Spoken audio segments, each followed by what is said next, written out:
ठाण्याच्या राजकीय, सामाजिक आणि सांस्कृतिक घडामोडींचं वर्तमान चित्र दाखवणाऱ्या ठाणे वर्तमानमध्ये मी नितीन बोरसे आपलं पुन्हा एकदा हार्दिक स्वागत करतो।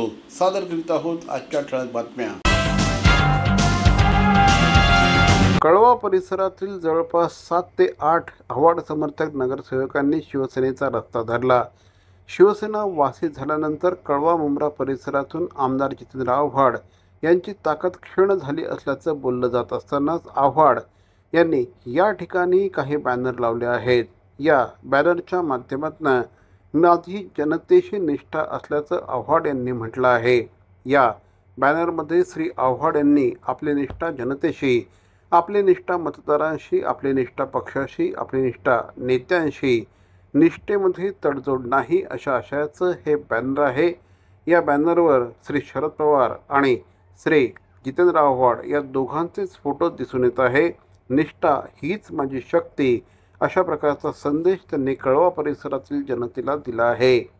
जवळपास 7 ते 8 नगरसेवक शिवसेनेमध्ये गेल्यानंतर आव्हाड यांना या परिसरातनं मोठं आव्हान उभं राहणार आहे। आता महानगरपालिकेच्या निवडणुका तोंडावर आलेल्या आहेत।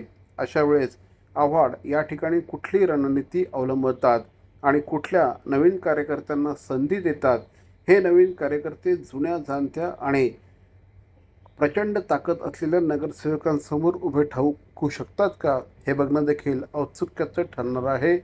सध्या तरी आगामी महानगरपालिकेच्या निवडणुकांमध्ये कळवा मुंब्रा परिसरामध्ये शिवसेना आणि राष्ट्रवादी यांच्यामध्ये घमासान दिसून येणार हे नक्की।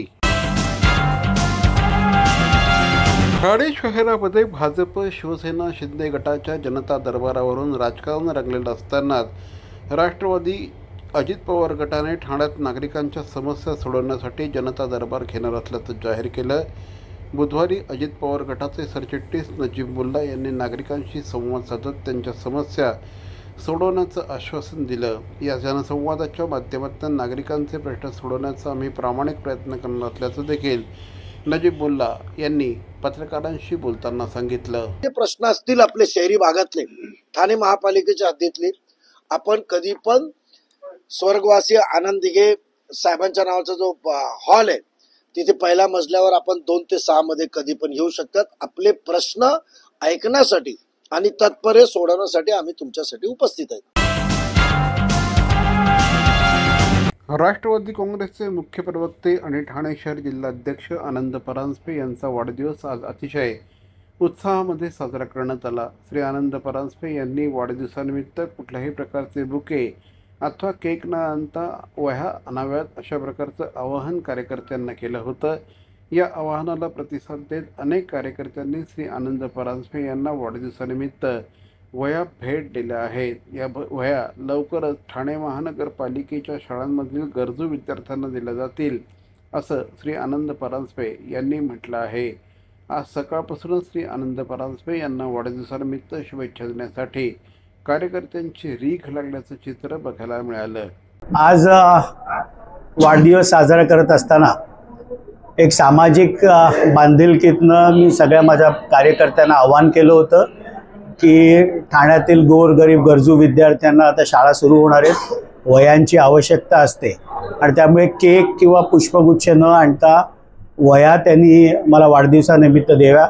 ज्या काही आज वह्या जमा होतील या येणाऱ्या काळामध्ये आम्ही महापालिकेच्या शाळांमध्ये गरीब विद्यार्थ्यांना हे वाटणार आहोत आणि मला विश्वास आहे की चांगला प्रतिसाद त्याला मिळतोय।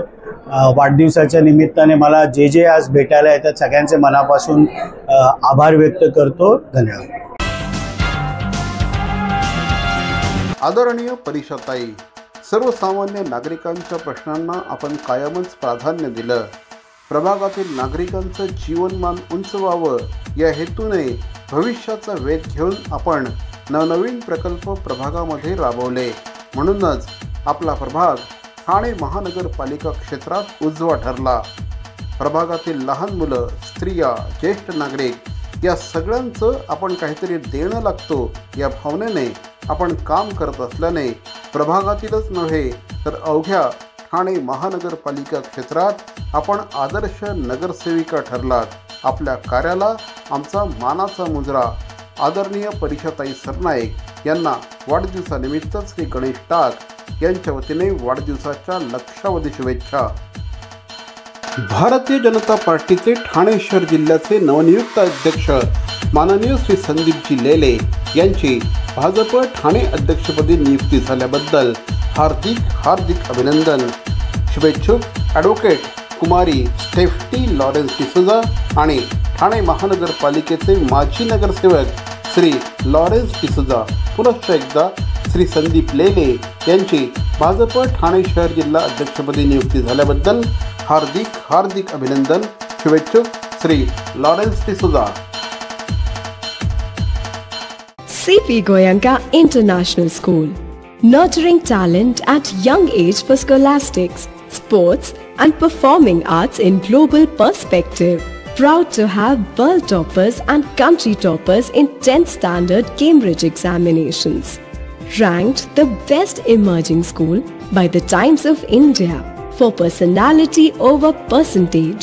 C.P. Goenka is the intelligent choice.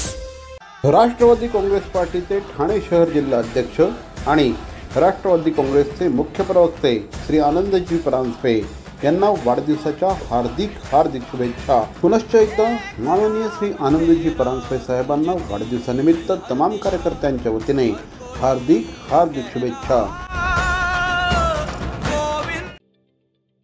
Thane महानगरपालिकेचे मालमत्ता कर म्हणजेच प्रॉपर्टी टॅक्स भरण्याचे आवाहन.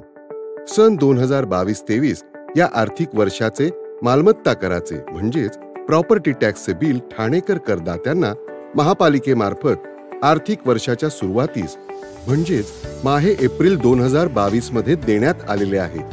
तथापि अद्यापही काही करदात्यांनी मालमत्ता कर महापालिकेकडे जमा केलेला नाही. सध्या आर्थिक वर्षाचा अंतिम टप्पा सुरू झाला आहे. मालमत्ता कर वसुलीसाठी महापालिकेतर्फे कडक कारवाई हाती घेण्यात आली आहे. या अंतर्गत जंगम मालमत्ता, टीव्ही, फ्रीज, वाहन व इतर जप्त करणे तसेच स्थावर मालमत्ता वॉरंट बजावून जप्त करण्यात येत असून मालमत्तेचा जाहीर विक्रीद्वारे लिलाव करून कराची रक्कम वसूल करण्यात येत आहे. मालमत्तेस पाणी पुरवठा करण्यात येणारे नळ संयोजन खंडित करण्यात येत आहेत. त्याचप्रमाणे थकीत मालमत्ता करावर 2% व्याज आकारले जात असल्याने भरावयाची रक्कम वाढत आहे.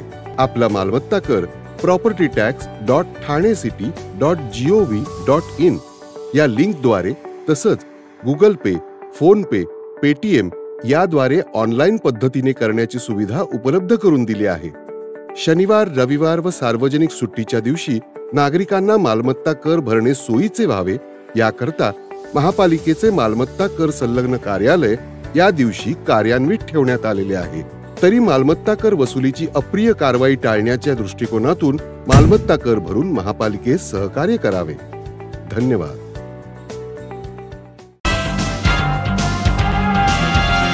कधीही साथ न सोडणारी सावली येत्या शनिवारी काही काळासाठी आपली साथ सोडणार आहे.